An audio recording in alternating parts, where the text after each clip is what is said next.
Hello guys, welcome to tiny food home. ఈరోజు మన tiny food హోమ్లో చూడండి ఎంత బాగుందో. రాగి పిండితో మనం ఈ విధంగా కూడా స్వీట్ని తయారు చేసుకోవచ్చు. మనకి చాలా హెల్దీ కూడా. దీనికి పెద్ద ఇంగ్రీడియంట్స్ కూడా ఏం అవసరం ఉండదు.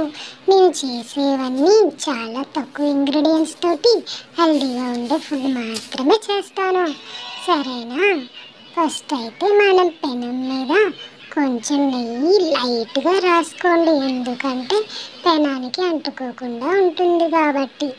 ఇలా వాటర్ యాడ్ చేసిన తర్వాత హీట్ అయిన తర్వాత వాటర్ కూడా కొంచెం పిండిని కలుపుకుంటూ ఉంటే సరే. చూడండి, ఇలా నెమ్మదిగా కలపండి. మీకు ఇంకా మంచి టేస్ట్ రావాలంటే ముందుగానే పిండిని వేయించుకుంటే ఇంకొంచెం టేస్ట్ బాగుంటుంది. నేనైతే వేయించలేదు, సరేనా? మొత్తానికైతే ఇలా వేసిన తర్వాత తగిన వాటర్ వేసుకుంటూ కలుపుకుంటూనే ఉండండి, మీకు కలర్ వచ్చినంత వరకు. నేనైతే ఇలానే మంచిగా హెల్దీగా ఉన్న ఫుడ్ అయితే రెడీ చేసి మీ ముందుకు తీసుకొచ్చేస్తాను, సరేనా? ఇందులో మీకు డ్రై ఫ్రూట్స్ ఉన్నా కూడా యాడ్ చేసుకోవచ్చు. ఇంకా మా దగ్గర అయితే చాలా మంచిగా రాగి పిండి, చోడి పిండి, దీన్ని రకరకాలుగా పిలుస్తాము. మేము బాగానే తింటాము ఈ రాగి పిండిని. మనకి బాడీలో వీక్గా ఉన్నప్పుడు కొంచెం వాటర్లో ఇది యాడ్ చేసుకొని కలుపుకొని తాగితే మంచి టేస్ట్ ఉంటుంది. కొంచెం మిల్క్ పౌడర్ అయితే నేను యాడ్ చేశాను. ఇందులో యాడ్ చేయడం వల్ల కొంచెం టేస్ట్ అయితే బాగా వస్తుంది. మొత్తానికైతే దీన్ని కలుపుకునేటట్టు ప్రిపేర్ చేసేసేయండి. స్వీట్ కదా, కొంచెం నేను షుగర్కి పాటు మిల్క్ పౌడర్ కూడా యాడ్ చేశాను. మంచి టేస్ట్ కూడా ఉంది. నాకైతే బాగా నచ్చింది. మీరు కూడా మీ చుట్టాలు వచ్చినా లేదా ఖాళీ టైంలో ఏమీ లేనప్పుడు కూడా ఇది సింపుల్గా చేసేసుకోవచ్చు. ఇలా తిక్కుగా అయినంత వరకు కలుపుతూనే ఉందాం.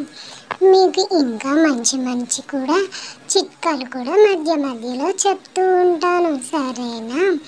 మీకు పిండి అయితే మాడకుండా ఉండటానికి ముందుగానే మనం పెనం మీద పెనాన్ని పెట్టేటప్పుడు ఆనియన్ కానీ లేదా ఆయిల్ కానీ కొంచెం లైట్గా పూసుకొని తర్వాత వంట చేస్తే మనం దానికి అంటుకోకుండా పిండి ఉంటుంది, సరేనా?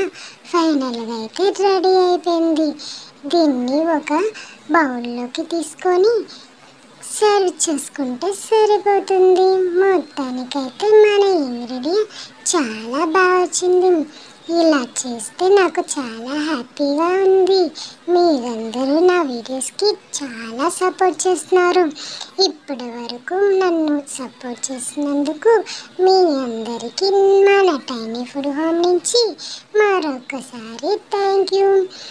ఇలా పైన నేను కొంచెం ఆయిల్ యాడ్ చేసుకొని ప్లేట్లోకి సర్వ్ చేసుకుంటున్నాను. చూసారుగా, ఫైనల్గా అయితే ఇది రెడీ అయిపోయింది. నేనైతే కావలసిన విధంగా ఇలా తినేస్తే సరే. బాగుంది కదా? ఈవినింగ్ టైంలో అయితే తినేసేయండి. ఇంకొక విషయం, సబ్స్క్రైబ్ అయితే చేసేయండి.